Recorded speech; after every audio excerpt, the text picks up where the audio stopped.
lived in a time where pollsters are willing to ask voters, and when we ask ourselves, which presidential candidate would we most like to have a beer with? Which one would we want driving by when we need help changing a tire? And maybe we shouldn't be surprised that in our number one story in the countdown, there is actual serious consideration about whether Senator Barack Obama is too skinny to be president. That's right, the country has pretty much gone to hell over the past 8 years, but Obama is not eating enough junk food. After all, 2/3 of the voting age population is overweight, 32% obese, according to the Murdoch Street Journal. Its headline, "Too Fit to Be President?" And in a poll conducted earlier this month, Obama still trails McCain among white men and suburban women on whether they identify with the candidate's background and values. The notion posited that a heavier candidate would make voters feel he is more like them. From a housewife in Corpus Christi, Texas, who voted for Senator Clinton, quote, "He's too new and he needs some meat on his bones." And you need a shrink, lady. Another Clinton supporter who wrote on a Yahoo Politics message board, quote, "I won't vote for any beanpole guy." As for Obama, he may be skinny, but he seems to have a little heft on the subject of how most to annoy Republicans with a response today while enjoying a strawberry milkshake at a farmer's market in Plant City, Florida. Yeah. I'll tell you what, you have one a day of these, though, I'll gain a little weight. I won't be as skinny. Let's turn now to MSNBC political analyst Craig Crawford, who, of course, is also contributing editor with CQPolitics.com and is an authority on strawberry milkshakes from Plant City, Florida. Good that evening. Is true. All right. Whatever happened to you can't be too rich or too thin? I don't know. I mean, is this actually capable of winning or losing Obama votes? Is that kind of factor this is?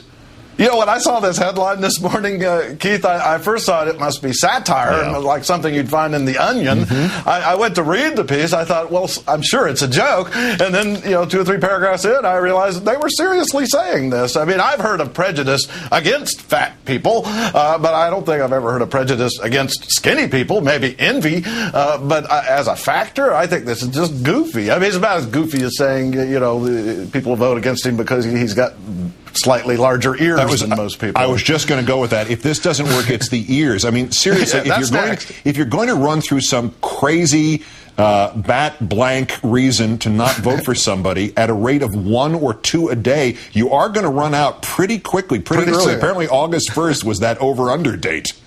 Yeah, and I think what they're trying to do, obviously, is this whole campaign to say he's not one of us, and anything they can find. There is polling to suggest that, as you indicated earlier, that some people have some concerns about that, and when you have that, when you pull out these individual examples, even if you stretch them, even if they're silly, they can stick. Not only is he too skinny, according to this, but he tries too hard to keep it that way by going to the gym, by avoiding junk food, by running, by playing basketball, and the McCain camp is trying to tie some of this into their narrative that he's out of touch. Because, of course, we don't want a physically fit president. We didn't want John F. Kennedy. We didn't want Teddy Roosevelt, who used to go on point-to-point 5-mile hikes. And even Reagan, for his age. Let's get somebody in there who has to serve most of his term in bed. Yeah. And at least we know with Obama you wouldn't have to get a new bathtub. One of our presidents was so fat they had to get a new bathtub for him. William Howard Taft. Now, apparently, going back through this, Wilson was kind of thin, but evidently the last truly skinny president was Abraham Lincoln, and we all know Obama would not want a comparison to a slacker like that guy. Right. But is there a solution to this? I mean, or you just wait for it to get more and more absurd until it's something about his toenails, or does he need to respond to this by throwing back a few more beers and dropping the arugula and picking up the Twinkies? Well, he could always go drink beer with fat people, I suppose. The more beer he drinks, the fatter he would get. I do think they've got to make an effort to show him in some relevant settings where people can relate to him. But it can't be phony, Keith. I mean, that's the trouble, is if they try to do things that aren't natural, that he's not comfortable with, you'll see right through it. And that's part of the trouble with this not one of us routine, is that when a candidate then tries to deal with it, what they then will say is, see, he's a phony.